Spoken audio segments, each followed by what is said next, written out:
Whoa, whoa, whoa, whoa, whoa, whoa, whoa. What is up, white people? Yo, what is up, everybody? Hope everything's amazing for you all as always.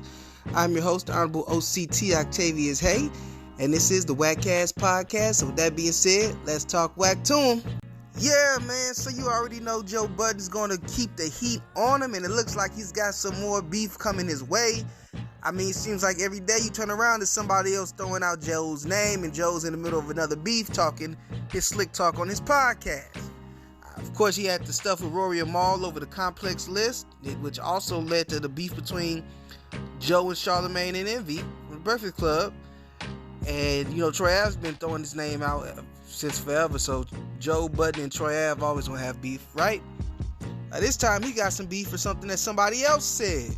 So Nore from Drink Champs, he was on Joe Budden's podcast like a few months ago or something like that, and Nore had this moment where he was talking about watching all these rappers, these old rappers these failed rappers not be able to succeed at other venues after rap, and they trying to do podcasts or sports shows and cooking shows or whatever to you know, be hot out in these streets, stay hot in these streets, since the record's not moving no more or never really worked. Now, that had caused some controversy when it first came out. That kind of more or less died out. But now, Killer Cam, who has made up with Mace, and they actually have a sports show, feels like he took some offense to the words, but instead of going in on Nore because him and Nore are cool, Cam decided to go in on Joe Budden for laughing and agreeing with it. And pretty much in Cam's mind, agreeing that Cam himself is a failed rapper or a failure outside of rapping. So that kind of sent Cam to go in. So then Joe went in, and they had a little back and forth. And, you know, Cam calling him a junkie and Joe talking trash. And Cam said, "I'ma see you where you be at." And Joe said, "I be in Jersey, man. You know where I be at." So it's a back and forth. My whole take on this situation is, this would be a great rap beef, man. I would really love to hear two of the dopest rappers of all time, Cameron, Joe Budden, get on the beat and record some good music, man. And just some good diss tracks. I love when Joe Budden's in beef mode. He can just go in. You know, Killer Cam is petty, funny. It'd be great.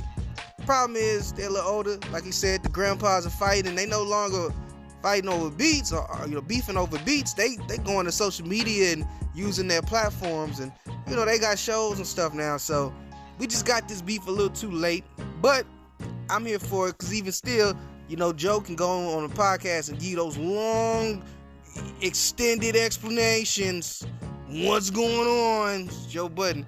And you know, Killer Cam, he's funny with his wordplay, so he always gonna have something funny to say, whether it be on social media still, or use the shows that he got, the platforms he got to speak something on there with Mace. And see if Mace got something to say about that too. You know, Mace was a big rapper, big deal rapper at the time, finding his way outside of rapping, so he might take some offense to that as well. I don't know.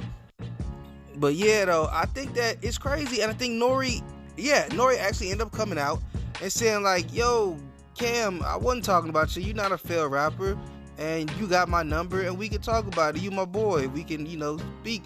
If you really felt like you was being disrespected, we was coming for you, ask me, and I'll let you know if you was who I was talking about." This is what, you know, Nore is essentially saying in his tweets.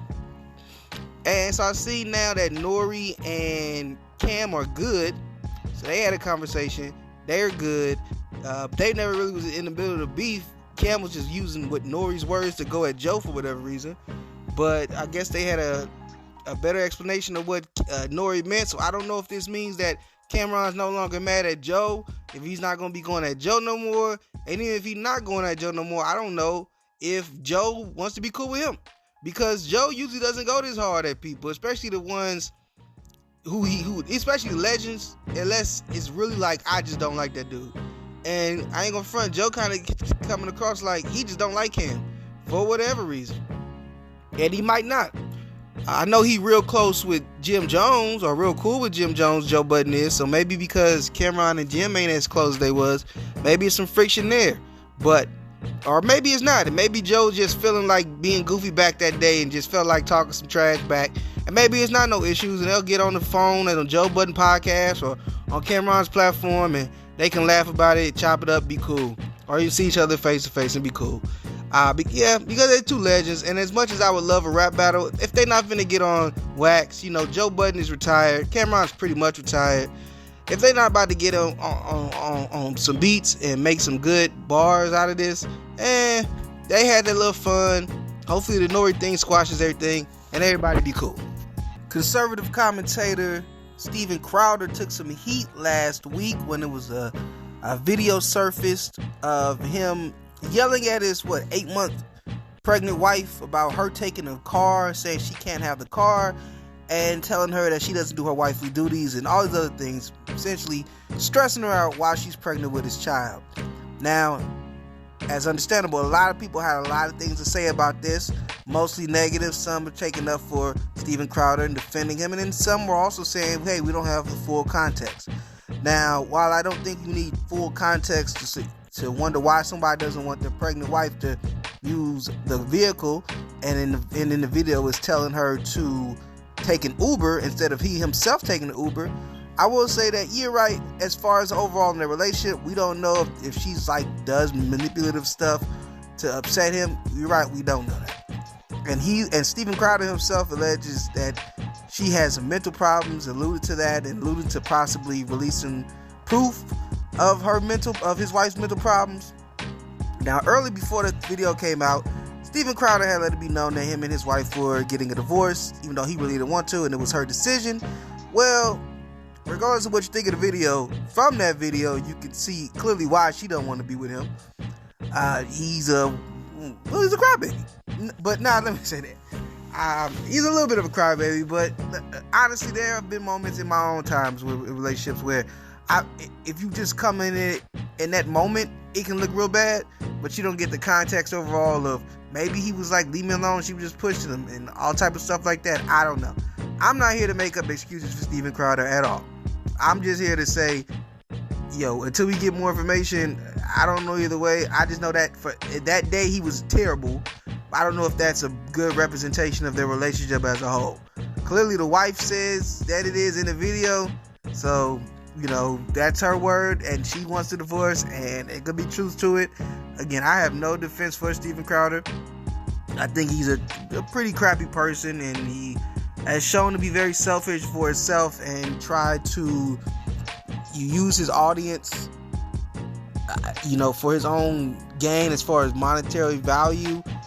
When he was offered a $50 million contract by the Daily Wire, he called it a slave contract because if any of his videos were pulled by YouTube, then he would have to be penalized under the contract with Daily Wire. But the thing is, with that, they're paying him all this money. If his videos get demonetized or pulled or anything like that, then that's costing them money. So that's why they were trying to just balance it out so where it would fit. If he cost them any money, they'd just take that out of what they owe him. To him, that was crazy. I don't know.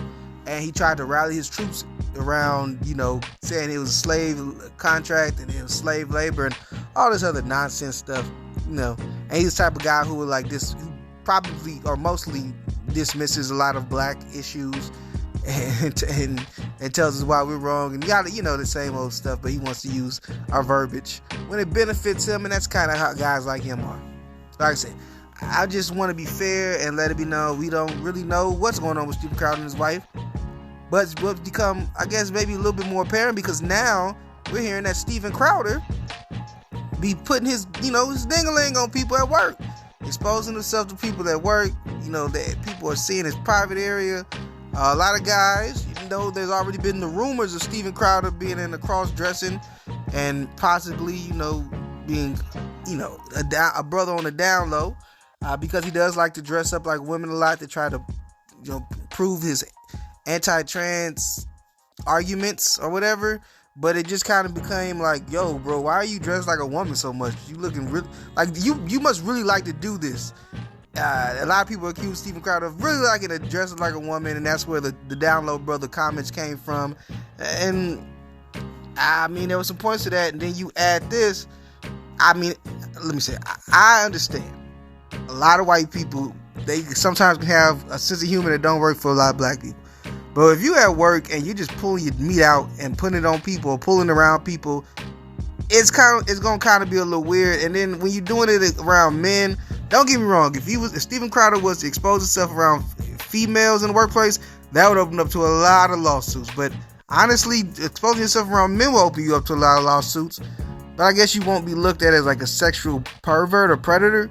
However, if it's true, the rumors are true, you are liking on men, then it could come back to somebody would think that about you. But I don't know. Clearly, whatever's going on with Steven Crowder, his people are coming at him. He's not a very likable guy, so I can see why a lot of his enemies are ready to pile up on him right now. And I guess it's going to be up to the loyalty of his fan base and his talent or whatever to see if he can pull through this and not be canceled by not only just people who already didn't like him, but maybe even some conservatives. And so before I end it today, I just have to say, prayers and love goes out to Jamie Foxx and his family. Jamie Foxx has been in the hospital with a very serious medical condition, an issue that we have not been made aware of yet, but as the family reached out to us today to beg us, or to ask us, I should say, to pray for Jamie Foxx, and want to let it be known that I have prayed and will pray for Jamie Foxx's recovery. And I was also happy to see that Jamie Foxx actually reached out and thanked everybody for the love. And there's a lot of love to go to Jamie Foxx. He's one of my favorite actors. He's been in a ton of movies that I love over the years. He's in my very favorite movie, Django. He plays Django Unchained. He plays Django in Django Unchained. And so he's given me a lot of joy, entertainment over the years, a lot of laughs with his stand-up comedy, his comedy movies, his TV shows that he's been in, and all the stuff that he's been a part of behind the scenes, or even in front of the camera when he's action Jamie and getting into his superhero movies and action movies and things like that. Just so much love and support for such a talented brother. Not only can he act, but as we all know, he can sing, and he sang very well in movies like Ray. I think he had some singing parts in the what's the name of the Beyonce Dreamgirls in that movie too. So we know his talents is all around. And then of course on top of that, so many great single topping hits, so many great songs like Unpredictable that I love, Just Like Me, what's that, Your Type, just so many Blame It on the Alcohol, just so many great songs from Jamie Foxx that like I said again, just let us all know just how talented this man is to not only go ahead and kill it in stand-up world and kill it in the acting world, and come ahead later on in his career, take a chance on himself musically and kill it in the music world, and have a bunch of hits and classics that he can go ahead and perform forever and always be fly. So again, I just have to say, I want to say right now for the brother Jamie Foxx, please get better. We know you got a bunch of films that you got working on right now, one that you working on in particular right now that actually is waiting on you to get back, and we would love for you, I know myself definitely, and so many others would love for you to be able to get healthy, get back to work, and get back to entertaining us. But more than any of that, just hope that you get back healthy and safe and everything for your family, your friends. Your loved ones have really been there for you, rocking with you, Jamie. And I could tell, just not even though I don't know you, just by seeing your personality, that you got a lot of love that you give out as well, brother. So yeah, of course, prayers for you. God bless you. God bless your family. Speedy recovery. Hope you get out as soon as possible and able to enjoy your people and enjoy your life, man. And just again, thank you so much for the many great years of entertainment that you've given us across many different platforms and genres of everything. So it's just always been really dope to enjoy you, man. Thank you so much, Jamie Foxx. Please get better. All right, everybody, that's the show for this week. Thank you so much for tuning in and taking in this whack wisdom, and hope you tune in next week to get a little bit more from me. As always, if you haven't already, please make sure to like, comment, subscribe, hit that notification bell so you're notified every time I'm dropping new content on the YouTube channel. And if you listen to the podcast on Spotify, Apple Podcasts, or Google Podcasts, please make sure to follow us on those platforms, and also on the platforms we're able to comment on the podcast as well. With that all being said, this is the WACCast podcast, and I am whacking off. It's the WACCast podcast, yeah. Talk whack to me, yeah. Talk whack to me, Talk whack It's to me. the WACCast podcast. Yeah. Talk whack to me. Talk whack to me. Yeah. Talk whack to me. Talk whack to me.